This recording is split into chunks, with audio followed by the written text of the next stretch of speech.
This is a haunting premise, the idea that a long-awaited miracle is actually just a high-interest loan from the deep. Here is the first installment of the saga of the river's debt. The mud at the doorstep. The village of Oromiri was dying of silence. For 7 years, no cries of a newborn had echoed through the thatched huts, and for 7 years, Adana had wept until her eyes were the color of a sunset. The soil was dry, and her womb was drier. Every morning, Adana walked to the edge of the Silver River. It wasn't a kind river. It was a churning, tea-colored beast that swallowed cattle and secrets alike. People said the Mamiwata lived in the deep trenches where the light couldn't reach, counting the bones of those who forgot to say thank you. "Give me a son," Adana whispered into the foam one evening. "I will give anything. My gold, my years, my breath." The water didn't splash, it pulsed. A ripple moved against the current, slowing until the surface was as flat as a polished mirror. Then, a hand emerged. It wasn't flesh. It looked like woven silt and crushed pearls. It held a single, glowing river stone. A voice, sounding like grinding pebbles, vibrated in Adana's chest rather than her ears. "A life for a season. A joy for a price. Do you accept the loan?" Adana didn't hesitate. Desperation is a blind guide. "I accept."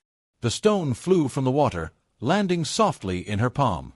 It was unnaturally cold, a cold that bit through her skin and settled deep in her bones. She swallowed the stone as the spirit commanded, feeling it slide down her throat like a marble of ice. That night, the rain returned to Oromiri. It wasn't a gentle mist but a violent deluge that turned the roads into veins of mud. And for the first time in 7 years, Adana felt a heartbeat that wasn't her own. But as she lay in the dark, she noticed something that made her blood run cold. Her sweat smelled of salt and stagnant water, and the shadows in the corner of the room seemed to be bowing to her. The boy who smelled of rain. Iloka was born during a thunderstorm so fierce it tore the roof off the communal shrine. He didn't cry when the midwife slapped him. Instead, he opened his eyes the color of river moss, and exhaled a thin stream of clear water. "He is a miracle," the villagers whispered, bringing gifts of yams and palm wine. But Adana knew better. She saw the way Iloka looked at the fire with terror, and how he stared at the village well with a longing that looked like hunger. By the age of 5, Iloka was the most beautiful child in the village, but he was a ghost in silk skin. He never ate the pounded yam Adana prepared with such love.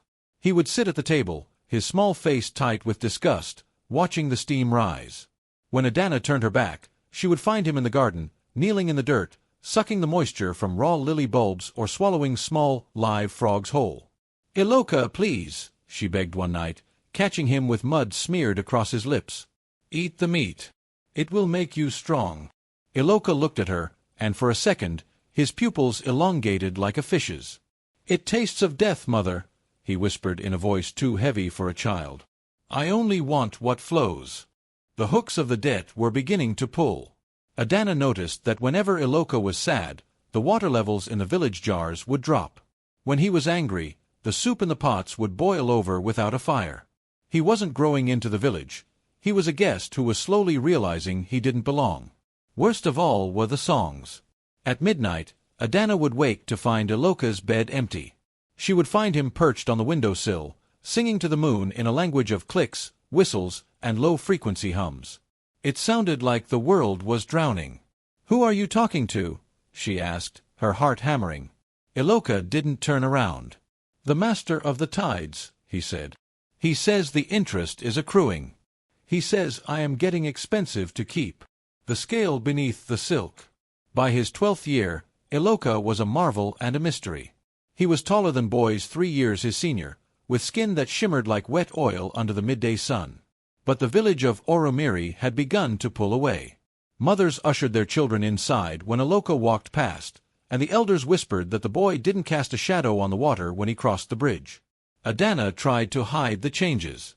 She sewed him long-sleeved tunics of heavy cotton and high collars that chafed his neck. She was hiding a secret that burned her palms. Iloka was changing. One evening, while scrubbing his back, Adana's cloth caught on something hard near his shoulder blade. She pulled the fabric away and gasped. There, embedded in his tawny skin, was a single translucent scale. It was the size of a fingernail, hard as diamond, and pulsed with a faint, bioluminescent green light. "Does it hurt?" she whispered, her voice trembling. Iloka leaned his head back, his eyes rolling into his head until only the milky whites showed. "It feels like coming home," he murmured. "The air is too dry, Mother. It scratches my throat. I feel like I am breathing broken glass." That night, the first sign of the spirit's impatience arrived. The village wells, usually sweet and cool, turned salty overnight. The crops began to wither, not from drought, but from a sudden, unexplained flood of brackish water that bubbled up from the earth. The village priest, a man with eyes clouded by cataracts, summoned Adana to the shrine. "The river is reaching for something," he croaked, his staff rattling against the stone. "It is looking for a lost coin. Adana, what did you borrow that you cannot repay?" Adana looked at the priest, then at the river in the distance, which seemed to be rising even without rain. "I borrowed a heartbeat," she said, her voice a ghost of a sound. "And now the tides are coming to collect." The song of the drowned. The language no one knows was no longer a midnight whisper, it was becoming a roar. Iloka began to sleepwalk. Every night, Adana had to tie his ankle to the bedpost with a thick hemp rope, fearing she would wake to find him gone to the depths. He would thrash in his sleep, his voice rising in a haunting melodic trill that made the village dogs howl in terror. It wasn't just a song, it was a summons. From the riverbanks, the frogs stopped croaking, and the crickets fell silent. The only sound was the rhythmic thud-thud-thud of the water hitting the shore, timed perfectly to Iloka's breathing. On his 15th birthday, the rope snapped. Adana woke to a silence so heavy it felt like being underwater. She rushed to Iloka's room. The bed was empty, the hemp rope frayed as if cut by a dull serrated knife, or a row of teeth. She ran toward the silver river, her bare feet cutting on the sharp stones. The moon was a sliver of ice in the sky. There, standing on a rock that should have been submerged, was Iloka. He wasn't wearing his clothes, he had torn them off. In the moonlight, dozens of scales glittered across his chest and thighs. He was singing to a shape in the water.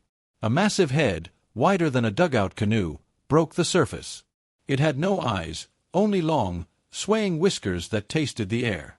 It was a great Siler, a messenger of the river spirit. It didn't attack. It bowed. "Iloka!" Adana screamed, reaching the bank. The boy turned. His face was no longer entirely human.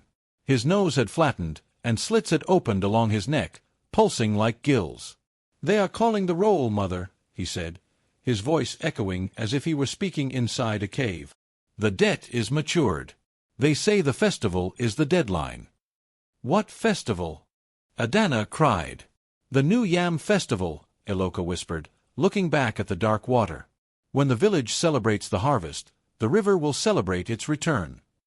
The great Siler vanished with a splash that drenched Adana in freezing, salty water. The debt was no longer a secret. It was a countdown. The salt in the porridge. The New Yam Festival was usually a time of golden sunlight and the smell of roasting tubers. But this year, the air tasted of brine.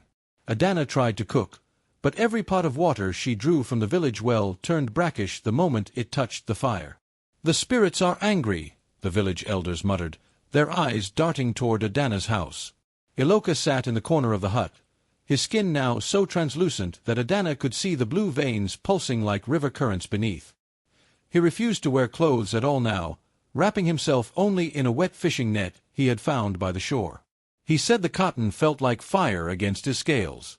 "They are coming, Mother," Iloka whispered, staring at a bowl of water. The water in the bowl was spinning in a perfect tiny whirlpool, even though no one had touched it. "Who, my son?"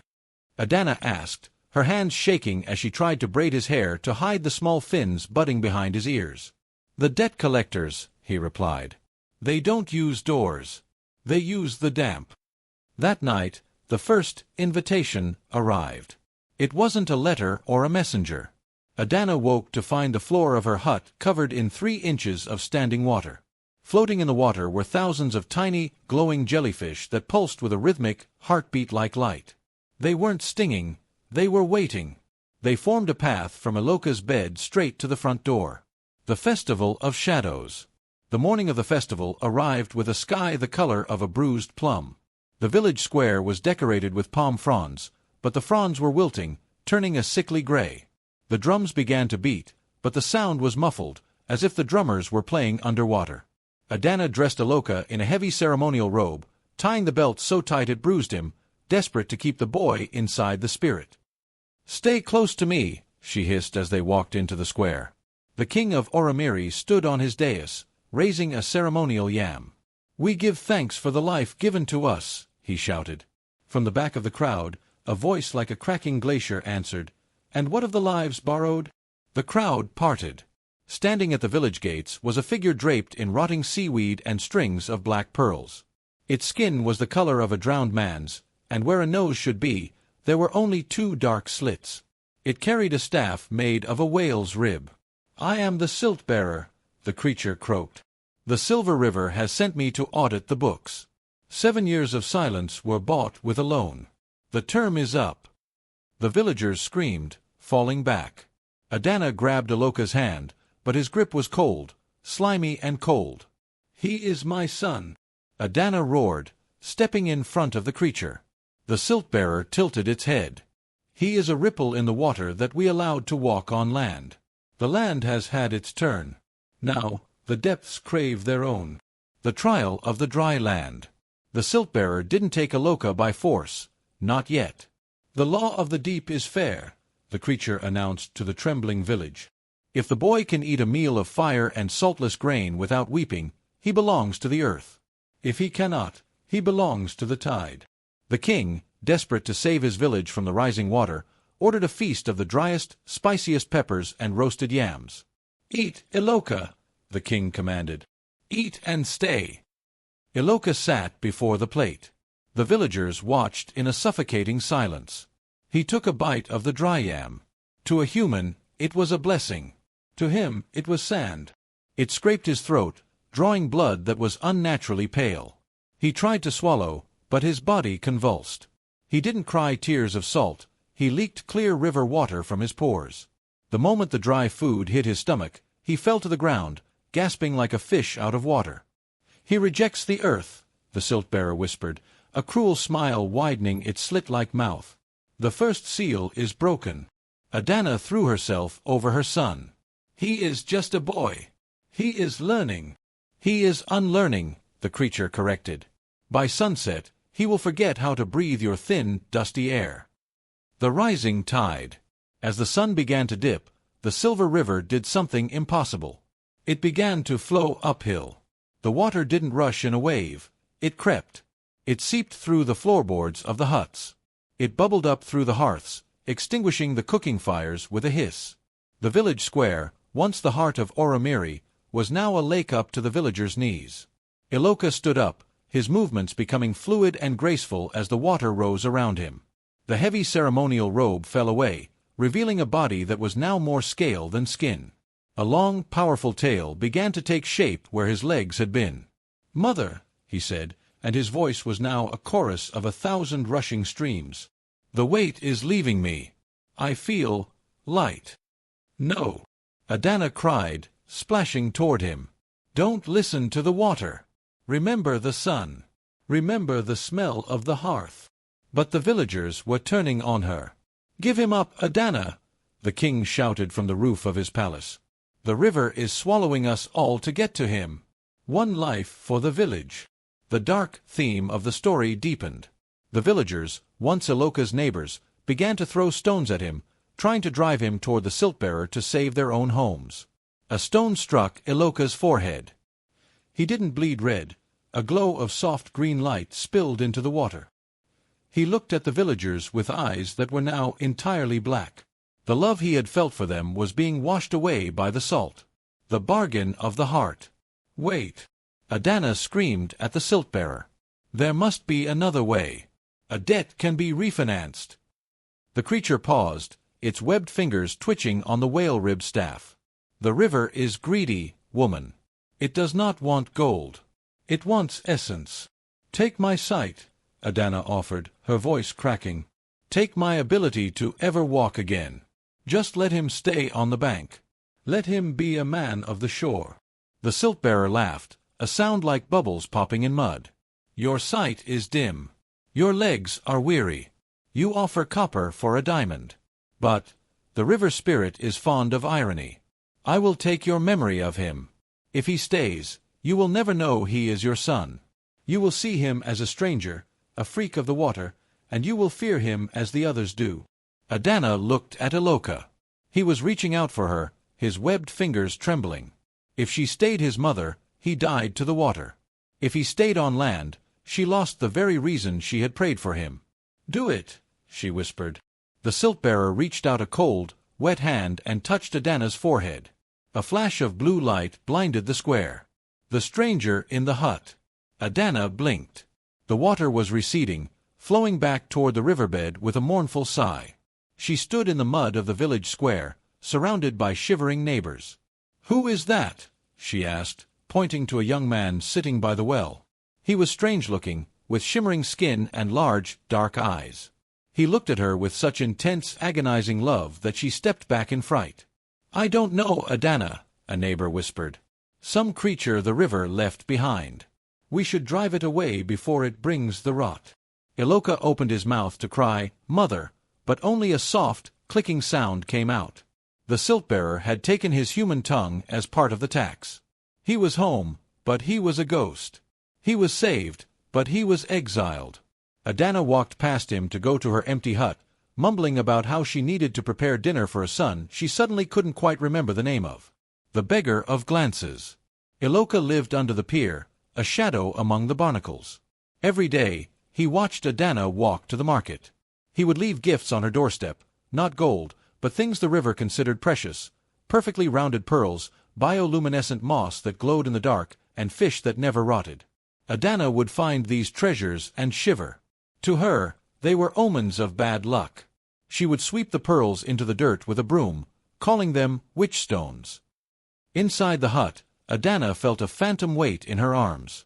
She cooked for two, then stared at the second plate of steaming rice until it went cold, wondering why she had prepared it.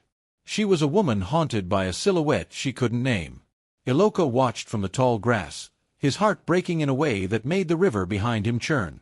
He realized that being physically present but spiritually forgotten was a deeper dark than any trench in the ocean. He needed her to remember, or his soul would dissolve into the foam, the price of the pearl. The silt-bearer was not finished. It appeared to Iloka in the reflection of a tide pool. The woman's memory was the down payment, the creature hissed. But the river spirit hates a vacuum. If she does not remember you by the next full moon, the village will pay the remainder of the debt in blood. The firstborn of every house will walk into the waves. Iloka panicked. He couldn't speak, but he could show. He decided to find the most powerful relic of the deep, the heart of the Silver River, a jewel said to restore what was lost. He dove deeper than he ever had. The pressure was immense, trying to crush his lungs, but his new gills pulsed with a fierce, cold energy. In the darkness, he fought off giant eels with skin like sandpaper and navigated through forests of stinging kelp that whispered his name in his mother's voice. He found the jewel guarded by a colony of skeletal crabs. To take it, he had to give up his last piece of humanity, his ability to feel warmth. When his fingers touched the heart, a frost spread up his arms. He was now a creature of absolute cold. The cold touch. Iloka returned to the surface as the full moon rose. The village was already in chaos. Mothers were screaming as their children, moved by a hidden tide, began to sleepwalk toward the riverbanks. Iloka intercepted Adana. She was running toward the water, crying out for a son she still couldn't name but felt slipping away. He blocked her path. "Out of my way, monster!" she shrieked. Iloka didn't move. He reached out and pressed the glowing heart of the Silver River against her chest. The cold was agonizing. Adana gasped, her breath turning into a cloud of ice. But as the cold seeped in, the fog in her mind burned away. Images flooded back, the stone she swallowed, the midnight songs, the smell of rain on a toddler's skin. "Iloka," she whispered, her eyes clearing. The moment she said his name, the children on the riverbank stopped. The tide froze. But the silt-bearer emerged from the reeds, its face twisted in fury. "You have stolen from the treasury. You have returned a gift that was already cancelled. The final audit. The debt is not cancelled if the mother remembers." Adana roared, standing tall.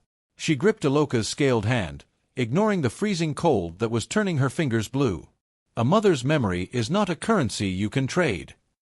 The silt-bearer raised its ribstaff. Then we shall take the source.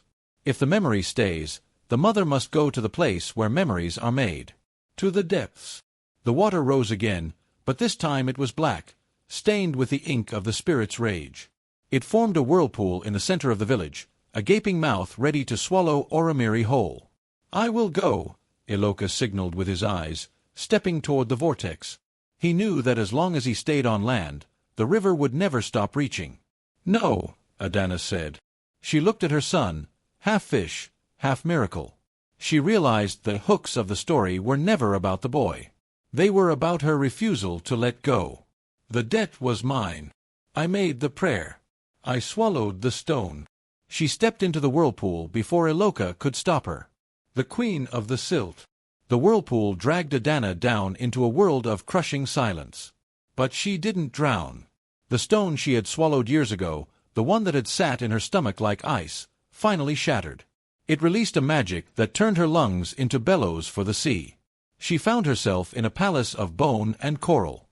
Sitting on a throne of black glass was the river spirit, a being made of shifting currents and ancient eyes.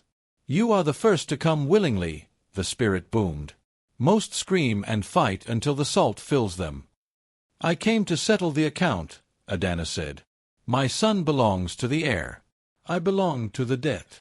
The spirit was intrigued. It had spent eons taking. It didn't know how to react to a gift.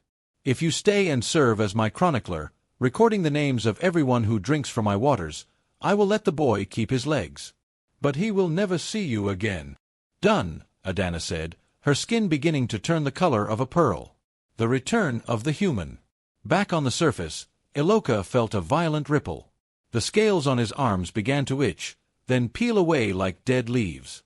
The gills on his neck closed, and his webbed fingers separated into human digits.